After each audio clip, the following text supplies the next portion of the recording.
No, I'm not envious of your money, but I'm damned pissed that you're polluting my nature, because it is mine. It's not yours to destroy. This is my nature, together with 5 million other Norwegians. We own this nature, and you're not allowed to pollute it like you do. We want the pollution to stop. We can't look in their grandchildren's face when they in 40, 50 time year from now tell us, what the fuck were you doing? You messed up my nature. What should I live upon now? I have nothing. Because you fucked it up, because you let some greedy billionaires get even more rich. As a Norwegian, to sort of look and see that Norwegian companies are being so cynical and just destroying other countries' environment and ecosystems to make more profit. It's embarrassing. Así entre 2003 y 2013, después desapareció 3/4 de la abundancia de estas especies. They are causing a number of problems, and by far the biggest sinner, I think, and as all the research show as well. Now I just read that they are trying to change the researchers because they are coming up with the wrong answer. So that's their way of solving the problem. Just replace the scientists. I'm happy that people are starting to wake up and see all the problems they are causing. Not just in Norway. You know, it's South Africa, in Chile, Scotland, Iceland. You know, it's everywhere. And they are going to escalate it. So it's going to be even worse. We have to stop this. Pero no cree que ya el tema de izquierda-derecha ya es del pasado. Ahora tenemos que unirnos para defender nuestra naturaleza y nuestro patrimonio. Pero por supuesto, esa debería ser la voluntad de todos los seres humanos que habitamos el planeta.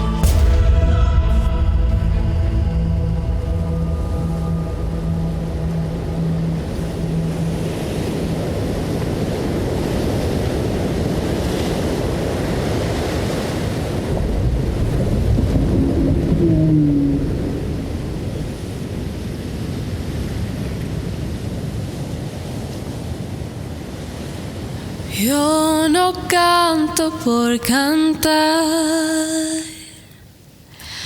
ni por tener buena voz. Canto porque la guitarra tiene sentido y razón.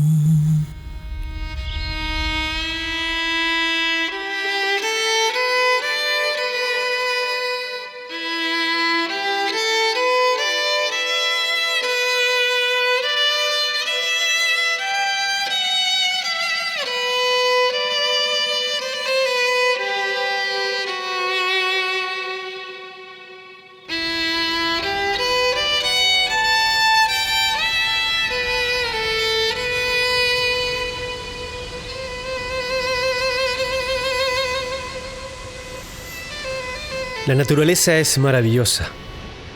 Las nieves eternas que coronan las montañas se funden en verano, dando origen a ríos y lagos que nutren a una inmensa diversidad de seres vivos.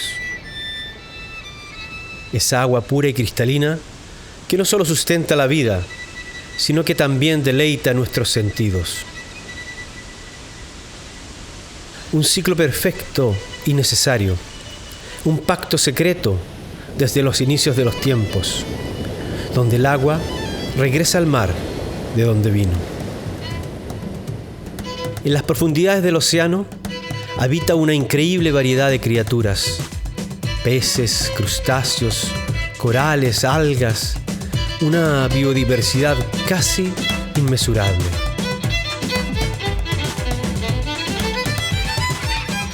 El mar provee para todos: aves, peces, mariscos. Cada ser se beneficia de sus abundantes frutos, al igual que nosotros, los seres humanos, que cada día podemos disfrutar de la generosidad de sus productos.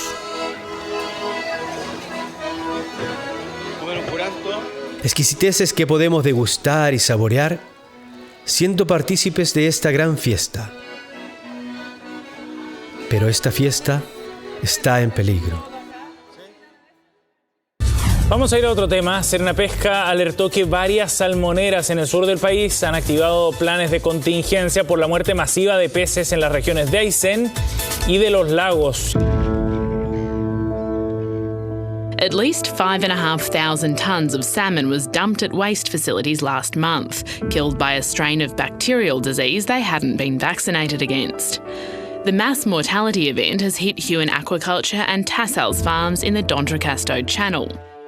Al menos 800.000 salmones escaparon de un centro de cultivo en la región de los lagos, provocando la preocupación de las autoridades, quienes advierten que las especies no son aptas para el consumo humano por estar recibiendo un tratamiento con antibióticos. Sin embargo, pescadores en Puerto Montt ofrecían el kilo hasta en 800 pesos.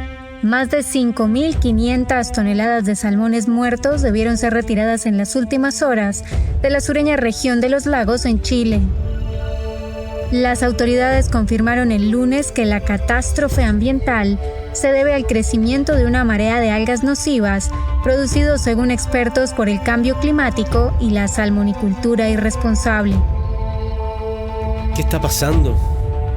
El mar se ahoga en contaminación. Las mareas rojas ya no son esporádicas sino permanentes.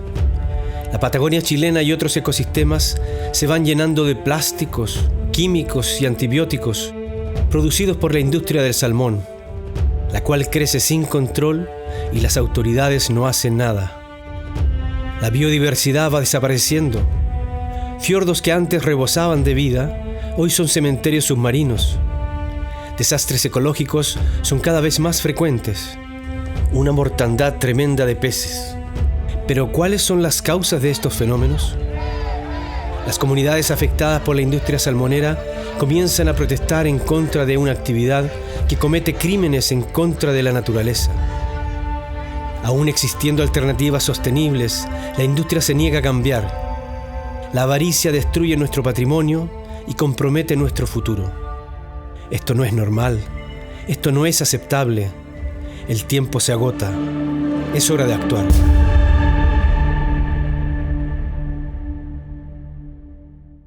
Soy Roberto Jequié Quintas, ciudadano de dos mundos, Chile y Suecia.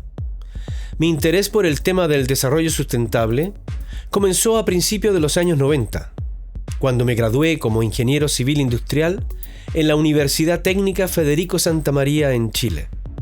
Años más tarde, profundicé mis conocimientos en este tema al realizar un magíster en Ingeniería Ambiental e Infraestructura Sustentable en el Instituto Real de Tecnología de Suecia. Cuando supe que la industria del salmón se expandía hacia la zona más austral de la Patagonia chilena, contaminando áreas protegidas y parques nacionales, infringiendo la ley, sobreproduciendo, sentí una alarma interna. La Patagonia chilena, una de las regiones más hermosas y prístinas del planeta, con ecosistemas únicos y paisajes sobrecogedores, está en peligro. La expansión descontrolada de la industria salmonera ya ha causado incontables desastres ambientales, impulsada por una avaricia que parece no tener límites.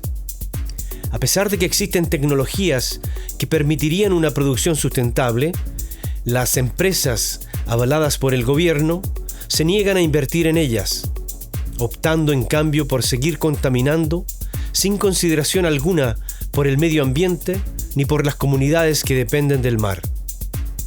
No podemos permitirlo, no en Chile, no en Noruega, no en ninguna parte del mundo. Lo que está en juego no es solo un paisaje, una región o un recurso natural.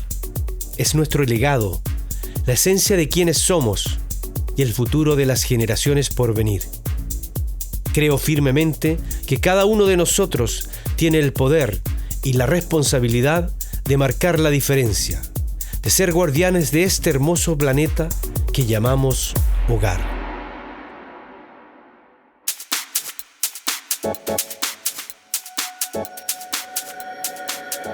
Así fue como me decidí de investigar a fondo la problemática de la industria del salmón. Con ese objetivo en mente, tomé mi motorhome y emprendí un viaje desde Estocolmo hasta Noruega, el mayor productor de salmón en el mundo. Mi objetivo era claro: descubrir si este país tenía prácticas sostenibles y entender desde la raíz los verdaderos impactos de esta industria. Me entrevisté con científicos, ONGs y pescadores. Quería responder preguntas urgentes. ¿Tiene Noruega los mismos desafíos medioambientales que Chile? ¿Cuáles son los verdaderos impactos de la industria del salmón? ¿Existen buenas prácticas? Pero no me detuve ahí. Viajé a mi país de origen, Chile, el segundo productor de salmones en el mundo, para ver cómo mitigan ellos los impactos de esta industria. No quería solo revisar cifras o estudios que, aunque valiosos, muchas veces se quedan en la superficie. Quería ver con mis propios ojos cuál es la realidad que vive la naturaleza y los pueblos en los que se desarrolla esta industria. Quería escuchar a las personas que viven día a día en estas zonas. Quería conocer sus historias, sus luchas, sus temores y esperanzas. Quería palpar la realidad. Este no es solo un relato de exploración, sino una invitación a cuestionar, a investigar y a defender a aquello que no tiene voz. También tuve el privilegio de viajar a Poros, una hermosa isla en Grecia, donde participé en una conferencia que reunió a personas de todo el mundo, comprometidas apasionadamente con la lucha contra el desarrollo de la piscicultura en jaulas abiertas. Durante el evento, tuve la oportunidad de dialogar con representantes de ONGs y destacados científicos, intercambiando ideas y estrategias para enfrentar los desafíos de esta problemática global. La industria del salmón, que comenzó a principios de los años 70 como una actividad familiar y de pequeña escala en los países donde se originó, creció en sus inicios sin generar mayores impactos.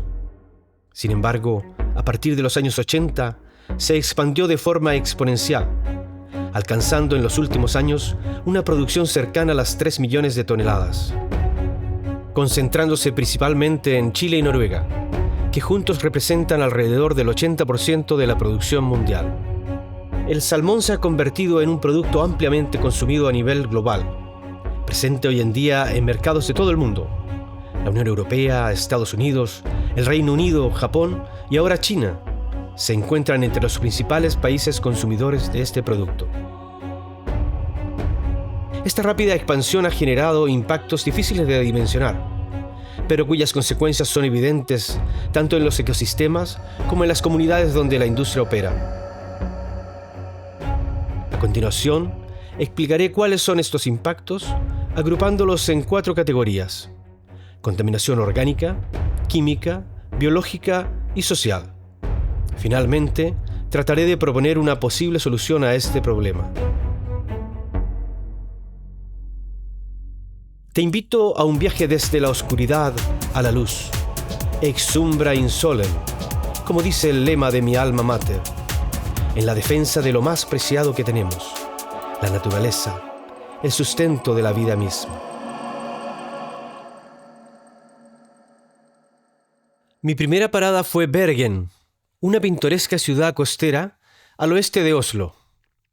Aquí se encuentran las oficinas centrales de Mowi, antes conocida como Marine Harvest, la mayor productora de salmones en el mundo. Me sorprendió la modestia de sus instalaciones. Ocultas tras una hilera de edificios abandonados, sus oficinas parecen querer pasar desapercibidas. Allí estacioné mi motorhome y tuve la oportunidad de entrevistarme con Rune Jensen, el líder de una ONG que lucha apasionadamente por la supervivencia del salmón salvaje, una especie cuya existencia cada vez está más amenazada por la industria salmonera.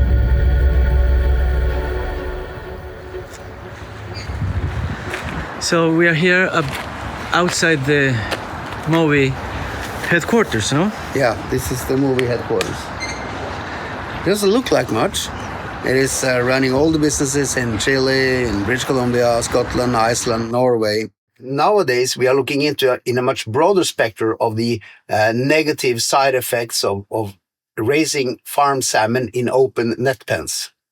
And the thing that we are very concerned about, and that every person that loves their coast should be concerned about, is the fact that their pollution is so big that it's very hard to understand how big it actually is.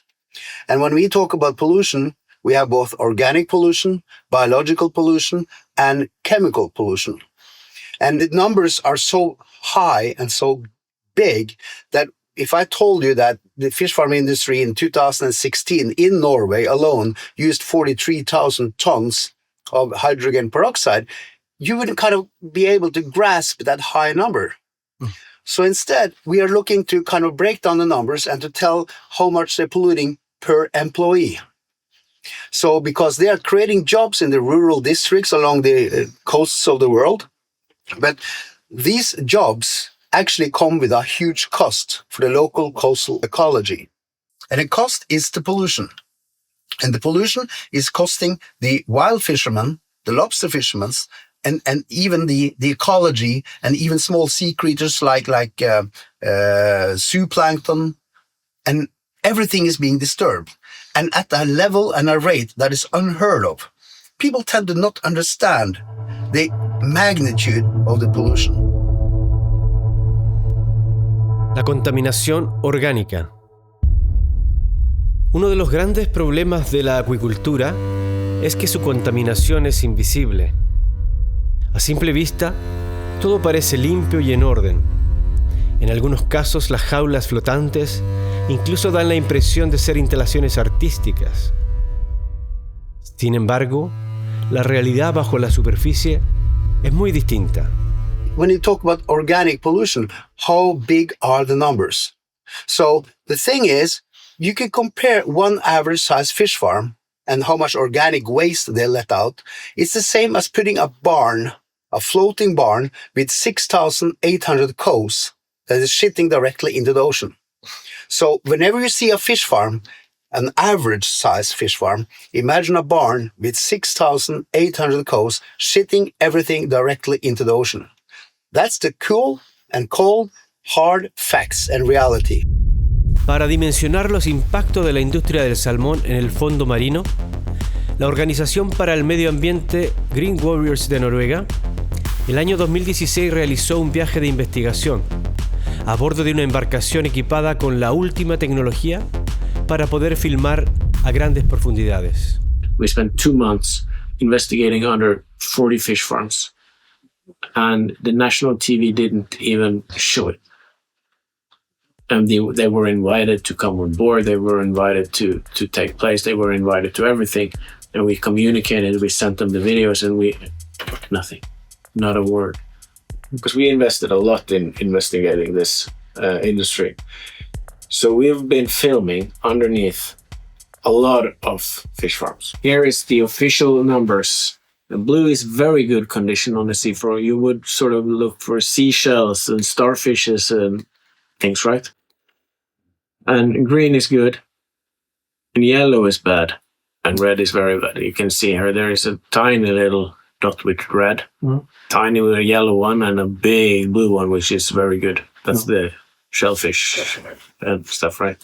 And let's see in the video when we compare it to what we find when we are down there. So this is under the farm. This is the number of the farm. This is the depth, 102 meters. This is very good condition. So this is the fish shit. And you see in some of these bubbles of gas coming up from the mud. And those bubbles are methane and hydrogen sulfide, which are made when there is very bad conditions on the seafloor. Things are decomposing without oxygen. And now we are 57 meters from the plant. This is in 108 meters. This is a new location.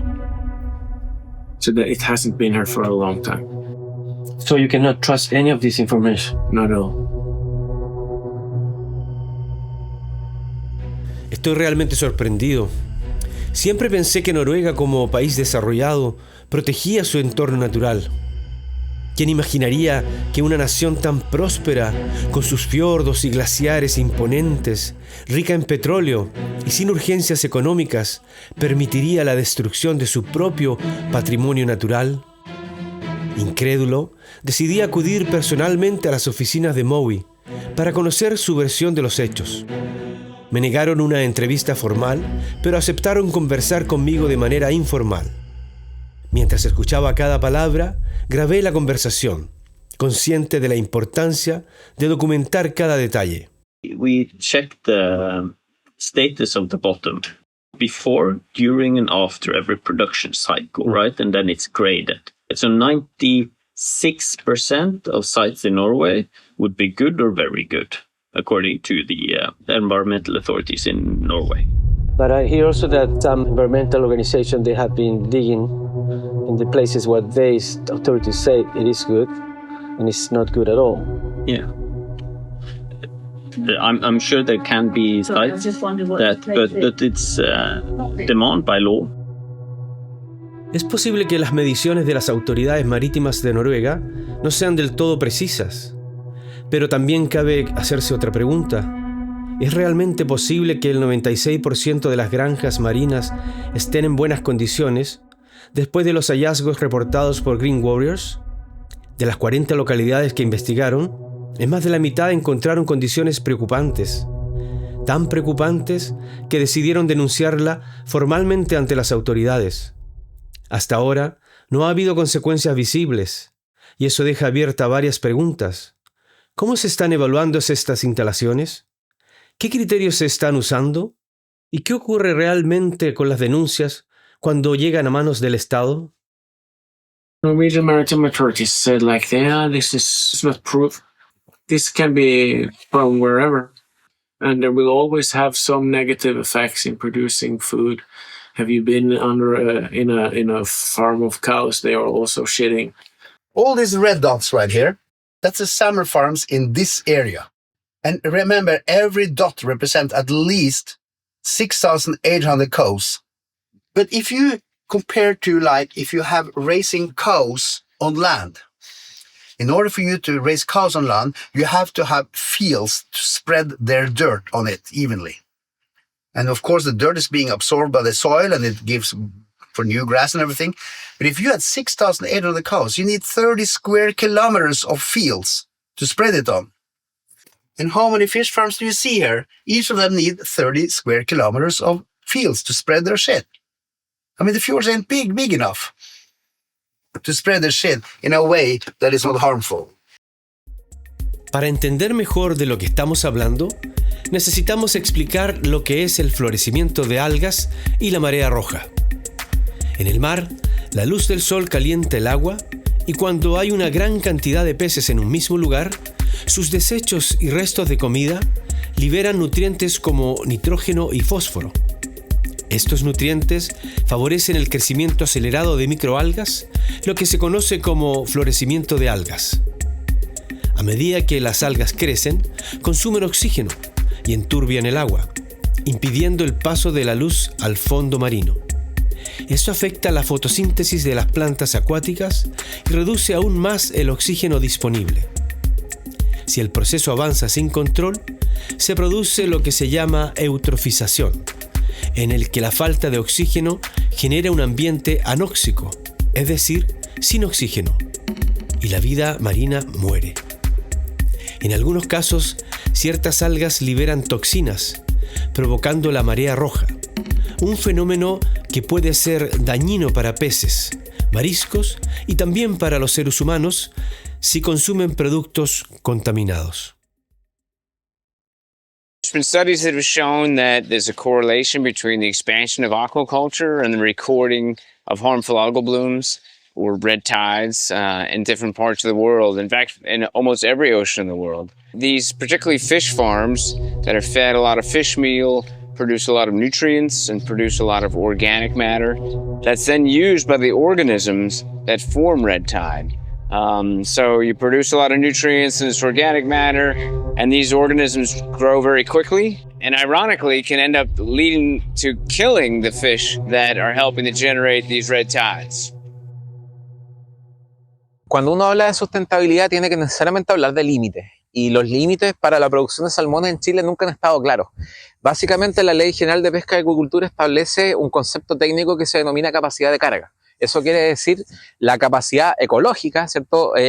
Biológica, oceanográfica, de un lugar, ya sea un canal, una bahía, un fiordo, de sustentar una cantidad de biomasa de salmón. Eso es la capacidad de carga. ¿Cuánto aguanta el medio ambiente sin deteriorarse? Esa capacidad de carga no está estudiada, no está definida, y la industria del salmón se expandió y se sigue expandiendo en lugares donde el medio ambiente no tiene la capacidad de sustentar salmón. En abril del 2021 hubo un evento de florecimiento algales nocivos. Eso generó la mortalidad masiva, si bien recuerdo, de cerca de 5.000 toneladas de salmones de distintos centros de cultivo en el fiordo Comau. Y al revisar los datos pudimos constatar que muchos de esos centros de cultivo habían aumentado su producción a través de un cambio en su permiso ambiental. Entonces eso es una trampa, porque el año 2010, si bien se limitó el otorgamiento de nuevas concesiones, lo que sí se siguió haciendo en adelante fue aumentar la producción de manera muy considerable, sin necesariamente evaluar idóneamente el impacto ambiental que eso iba a generar. ¿Qué quiere decir?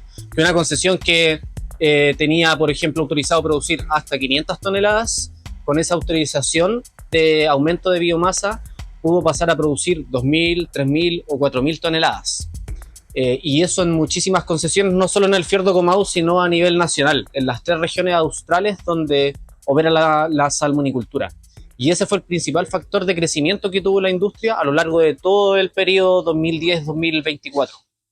Era una floración pero terrible. Yo me acuerdo que en esta parte aquí, en la esquina de mi casa, de aquí al final, era una capa así. Fue algo que nunca había visto en el mar y un olor fétido. Fétido, era como si arrojaran un vertedero de caca o de excremento humano en el mar. Yo que vivo en la otra casa que está usted, que está muy a la orilla del mar, eso no se podía abrir ventanas ni nada.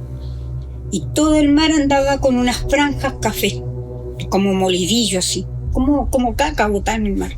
Pero eso eran peces muertos. Y hubo una mortandad de jureles que usted hubiese visto, el mar era como una olla como en sopa con cosas flotantes. Era asqueroso todo eso y era terrible de ver tanto pescado. Así que eso fue lo que pasó por primera vez cuando fue la floración, que hace mucho tiempo atrás. Yo lo único sí que le puedo decir que yo saqué el muestreo de agua al olfato de un ser humano, era un olor a sangre de pescado podrido. Y nosotros teníamos un cultivo de choros, el cual teníamos que vender esos choros, y nos sentimos muy preocupados porque podía ser marea roja. Nadie sabía de qué se trataba eso y qué era, qué podía ser. A mí me dio miedo porque el Bori tenía que vender esas semillas de choro y era un peligro porque si no la iban a rechazar todas. Y bueno, y al final igual tuvimos que esperar hasta julio, hasta que lloviera, hubiera mucha lluvia y se limpiara ya un poco el mar y entrara más oxígeno. Era falta de oxígeno también, dijeron, y que ya estaba explotando el mar, en realidad, el fiordo. Esa fue la primera vez, pero no es ahora nomás, es mucho tiempo atrás. Y si esto no se fiscalizó, no se hizo nada, no sé por qué no fue, quién hizo oído sordo a todo esto. El fiordo Comau, ubicado entre Horno Pirén y Caleta Porcelana, es una joya natural del sur de Chile, donde la carretera austral se interrumpe y solo el mar permite avanzar. Sus aguas profundas conducen al Parque Pumalín, un legado del conservacionista Douglas Tompkins, que protege alerces milenarios y ecosistemas únicos. A pesar de su valor, este entorno está siendo amenazado. En zonas tan remotas donde el Estado tiene poca presencia, la industria ha crecido sin control y muchas comunidades ven en ella una fuente de ingresos, sin conocer el daño ambiental y social a largo plazo. Lo más preocupante es que existen tecnologías para una producción más sustentable, pero no se aplican. Falta regulación basada en ciencia y se ignoran voces expertas que alertan sobre las consecuencias. Una de ellas es la de Vreni Hausermann, doctora en biología marina, alemana de origen, pero chilena por elección y vocación. Desde hace años vive en el sur de Chile, dedicando su vida al estudio y defensa del fiordo Comau. Con una entrega incansable, ha documentado los impactos de la industria salmonera en los ecosistemas submarinos, recopilando pruebas valiosas de cómo era el fondo marino antes de su intervención. Aunque su trabajo no ha recibido la atención ni el respaldo que merece, su legado científico es una luz de esperanza. Gracias a sus registros, hoy es posible constatar, con evidencia irrefutable, el deterioro causado por la negligencia y la falta de regulación. Su lucha es también un llamado urgente a proteger lo que aún queda, a valorar la naturaleza, no solo por su belleza, sino por su papel vital en nuestro futuro. The first time I came to Comau Fjord was in 2002. I just dived there the first time and was totally impressed by the biodiversity. It was unbelievably colorful and diverse. And I've been studying the fjord for 20 years, but I had to see how things changed over the years. When I came to Comau Fjord, there were only 3 really small farms. But in 2010, there were already more than 10, 15 really huge farms. And at its maximum, there were 23 huge farms. The amount of nutrients, of antibiotics, of chemicals that were put into the water were rising exponentially. Between 2003 and 2013, we saw a strong decline in biodiversity. There were species that we didn't see anymore, like the rock shrimps. There were other species, like the gorgonians, that reduced its abundance by 75% in only 10 years. Other species were really hard to find at all. The corals died off. The Comau Fjord was really well known for its coral banks. The whole fjord, when the walls were vertical or overhanging, was full of coral banks. And in 2012, the coral banks along the inner fjord, along more than 20 kilometers of the fjord, died, and they have not recovered since then. And in the last couple of years, the salmon farms were even leaving Comau Fjord again because there was no oxygen left. And even the fish died because there was not enough oxygen for them. So for a certain time, they used tubes where they bubbled oxygen into the cages. But even this didn't work forever. And so then the farms left the fjord. And a couple of years ago, there was not a single salmon farm in the fjord. And now they are just coming back because there seems to be some oxygen again. But the biodiversity in the fjord has changed dramatically over time. Algo que se está haciendo desde hace un par de años, que desde Fundación Terra nos parece que es muy grave, es la inyección de oxígeno de manera artificial sobre el fondo marino. ¿Qué es lo que genera eso? De que al momento en que las empresas realizan el muestreo de la información ambiental, donde se miden distintas variables, entre esas los niveles de oxígeno, se puede constatar niveles seguramente positivos de oxígeno, de manera tal que la autoridad le autoriza a seguir produciendo para un ciclo siguiente, pero sin necesariamente evaluar cómo esa inyección de oxígeno primero afecta al ecosistema y segundo, si es sostenible en el tiempo. Tras conocer los impactos de la industria del salmón en Noruega, sospechaba que en Chile la situación podría ser aún más grave, pero jamás imaginé que alcanzara un nivel tan deplorable. ¿Cómo se permite destruir un fiordo entero ignorando a quienes intentaron advertirlo? ¿Cómo se permite que la industria intente revivir un ecosistema moribundo, inyectándole oxígeno, sin comprender las consecuencias de esta acción? Un ecosistema de una belleza incomparable, hogar de una biodiversidad única en el mundo, está siendo devastado. Y lo más indignante, en lugar de proteger a su pueblo y salvaguardar su invaluable patrimonio natural, el Estado chileno parece haberse rendido ante intereses puramente económicos. ¿De qué sirven las normativas y regulaciones si no se aplican ni se respetan? Con la intención de conocer la postura de Cernapesca, el organismo encargado de fiscalizar que las cosas se hagan correctamente, viajé a Valparaíso, decidido a obtener respuestas. A pesar de haber gestionado una entrevista, esta nunca se concretó. Fue solo después de regresar a Suecia y tras insistir reiteradamente que logré finalmente entrevistarme con la subdirectora de Cernapesca vía Zoom. Estuve hablando con una científica que ha trabajado mucho en el fiordo de Comau y me cuenta que se perdió un 75% de la biodiversidad, está en condiciones anaeróbicas, que ya no hay salmonera ahí, y no se fueron porque las sacaron de ahí, sino que se fueron porque ya no pueden operar, porque no hay oxígeno. ¿Qué pasó con la fiscalización ahí? No tendría una... Claro, no tendría yo una forma de poder explicar exactamente lo que ocurrió en ese caso. Ahora, en términos generales, podría señalar que la normativa para el control ambiental de los efectos de la acuicultura es, como te digo, en base a esta determinación del nivel de oxigenación del sedimento y se realiza regularmente y todos los centros que se autorizan a operar tienen que cumplir con el parámetro. Eso es lo que la norma contempla y nosotros nos encargamos de que efectivamente ocurra así. Pero, por ejemplo, estuve en Coyhaique y en Puerto Cisne y me entrevisté con Senapesca de allá y haciendo averiguaciones digo que no tienen siquiera lanchas propias para ir a fiscalizar y muy poco personal, son muchísimas las concesiones. ¿Cómo pueden hacer un buen trabajo si no tienen ni siquiera lanchas? Bueno, sí, efectivamente no tenemos embarcación propia. En el caso de las fiscalizaciones asociadas a los procesos de análisis de la condición de los sedimentos, el tema está,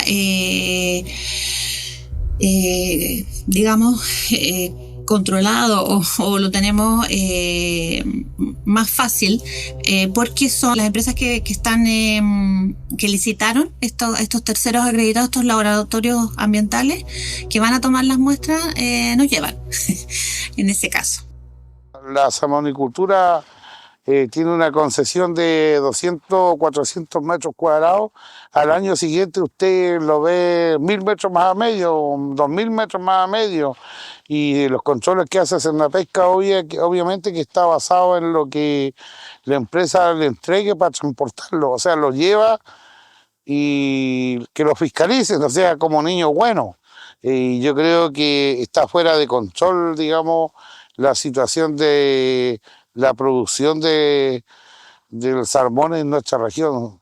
Hay lugares que Senapesca por casualidad se permiten 80 toneladas, pero hay 250, o sea, hay una carga tremenda en los canales de pescado y falta de oxigenación. Lo preocupante es que nosotros quedamos, pero las empresas se van. El futuro para nuestras futuras generaciones es incierta. En mayo del año 2024, nosotros publicamos una investigación que constató la existencia de 95 casos de sobreproducción de salmones solo dentro de áreas protegidas. Esto quiere decir de que si la autoridad autoriza en sus permisos ambientales producir 2.000 toneladas, nosotros registramos que había durante 95 ciclos productivos, se había excedido ese límite máximo de producción por un total de 67.500 toneladas de exceso. Eso equivale a cientos de millones de dólares en ventas y ninguno de esos casos había sido sancionado hasta ese entonces. La gran mayoría de ellos, 78 casos, ya se encontraban prescritos.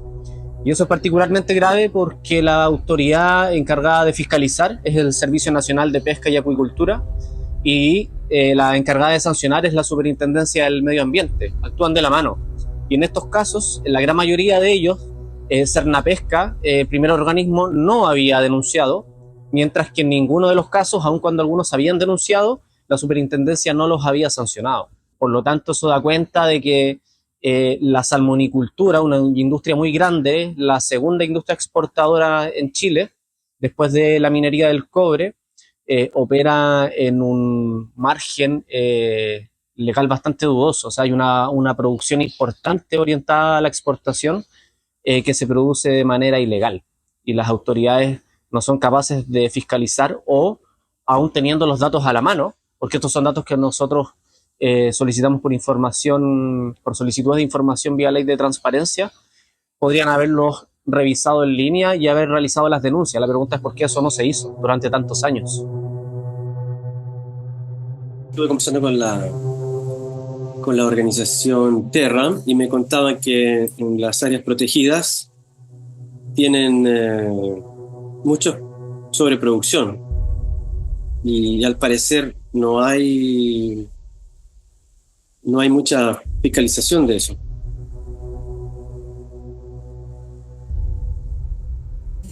Disculpa, Roberto, yo por eso te pedía la pauta de preguntas previas, porque la subdirectora debe estar preparada y tener los antecedentes a la vista de las cosas que tú vas a preguntar. Entonces, si quieres abordar una entrevista de cosas más puntuales, me puedes enviar las preguntas que tengas, y para poder nosotros poder analizar bien los antecedentes y poder tener esta... Pero yo me imagino que usted tiene esos antecedentes porque es el trabajo que ustedes hacen, ¿no? Claro, pero si tú me hablas de denuncias de Terram de sobreproducción, tendría yo que ver qué estamos hablando. Efectivamente, nosotros controlamos la producción y hacemos las denuncias correspondientes cuando detectamos que ha habido sobreproducción en los ciclos, y esas denuncias se entregan a la SMA, que es el organismo que en este caso es el encargado de determinar las sanciones que correspondan. Como te digo, está, hay ahí, a ver, ¿cómo te lo explico en términos globales? Nosotros estamos conscientes de que hay una mirada muy atenta a el desarrollo de la acuicultura y sus impactos ambientales. Y sabemos que hay ONGs que están permanentemente mirando para encontrar, para dar digamos, no digo que para encontrar problemas, sino que para estar seguros de que todo se está haciendo correctamente. Y Terram ha hecho varios análisis. Ahí el problema que tenemos es que la información que ellos utilizan para sus análisis nosotros no siempre la entendemos correctamente. O sea, ellos nos piden a nosotros información dura, de datos, y luego hacen unos análisis respecto a los cuales nosotros no tenemos conocimiento de cómo los realizan. Entonces hay ciertas discrepancias ahí. Es bastante curioso que Cernapesca, el organismo encargado de fiscalizar y denunciar los incumplimientos como la sobreproducción, no entienda los procedimientos que desarrollamos nosotros, porque lo que hicimos fue simplemente solicitar la información que ellos manejan, información que está en una plataforma en línea, y que al cruzarla con el límite máximo de producción que tiene cada uno de los centros de cultivo al interior de áreas protegidas, pudimos constatar que entre el año 2013 y 2023 habían ocurrido 95 casos de sobreproducción por un total de más de 67.500 toneladas de exceso, equivalente a cientos de millones de dólares en ganancias, y a través de un procedimiento que es bastante simple, que es básicamente sumar la cosecha total del centro de cultivo a la mortalidad total. Eso da una cantidad de kilos o toneladas que se restan al límite máximo que tienen autorizado. Es una operación bastante sencilla. El hecho de que las empresas puedan producir infringiendo la ley a través de la sobreproducción, o de eludir la evaluación ambiental, o de seguir produciendo cuando sus concesiones debieron haber sido caducadas, me parece que por un lado responde a la debilidad institucional de los organismos que tienen que fiscalizar y sancionar, como es Cernapesca y la Superintendencia del Medio Ambiente, algo que ha sido corroborado por la propia Contraloría General de la República de Chile. Pero también responde a un acuerdo político un poco más transversal, porque si bien el gobierno tiene la responsabilidad de hacer cumplir la ley, cuestión que a nuestro parecer hoy no está haciendo de la manera adecuada, está el Congreso, que es el llamado a regular y a crear esas leyes o a modificarlas cuando esas leyes tienen vacíos o son permisivas y terminan generando problemas no solo para la naturaleza, sino también para las poblaciones que viven en torno a ella. El año 2003, aprox, hubo una contaminación en la isla de Aldachildo. Ahí se hundió un centro completo. Tienen que haber sido unas 24 jaulas, ya casi listo para ir a cosecha, por contaminación de algas, o sea, mejor dicho, falta de oxígeno. Bueno, ver toda esa mortalidad fue terrible porque que se pierdan así esos peces, pero yo creo que todo pasa por un tema de no ser cuidadoso con la siembra, como siempre se ha dicho. Hay que ser cuidadoso donde siembra, no poner tanto, ser precavido, porque al final todo esto nos trae a futuro mucha contaminación, como se ve hoy día, que las aguas están contaminadas, pero a no dar más. Y eso es producto del mal manejo. Y uno mismo se involucra porque cuando estáis trabajando tampoco toma mucha conciencia. Solamente se dedica al trabajo y no a ser cuidadoso y decir, o patalear, como se dice ahí en ese momento, y decir, esto está mal. Y lamentablemente hoy día se viven las consecuencias aquí en el sur. Y se siguen porque por abajo hay mucha contaminación donde se fueron a instalar la salmonera. Bueno, y te cuento que yo trabajé en Punta Buenao, Buraco de Vélez, esos lugares como Planchá, Concha Blanca, quedó todo contaminado. Y es el tema que hoy día hace que Chiloé esté como está, contaminado. Traté de entrevistarme nuevamente con Cernapesca para obtener respuestas más certeras, pero no me contestaron. De igual manera traté de entrevistarme con Aquachile, la empresa productora de salmones más grande de Chile, pero sin resultados. También traté de contactarme con la Superintendencia del Medio Ambiente para que me explicaran cómo era posible que no se sancionaran a las empresas que infringen la ley, pero tampoco me recibieron. La situación es más que tragicómica, es indignante. En Chile las empresas salmoneras parecen operar como si no existieran límites, con una fiscalización muy inefectiva y peor aún, el Estado no aplica la ley a las empresas que cometen faltas y excesos. Lo más alarmante es que estamos destruyendo incluso nuestros parques nacionales, áreas protegidas, que deberían ser el último bastión para preservar lo poco que nos queda. Si ni siquiera somos capaces de proteger estas áreas, ¿qué futuro estamos asegurando? Y si esto no se detiene, simplemente no quedará nada. La magnitud de este problema es inmensa. Solo la sobreproducción en áreas protegidas de 67.500 toneladas de salmón equivale a la contaminación generada por 140.000 vacas. Para entenderlo en otra escala, esta cifra equivale a los desechos generados por 700.000 personas, arrojando directamente sus excretas al mar, sin ningún tratamiento. Imagínense una ciudad entera de 700.000 habitantes descargando sus desechos directamente al océano y haciendo esto en áreas protegidas.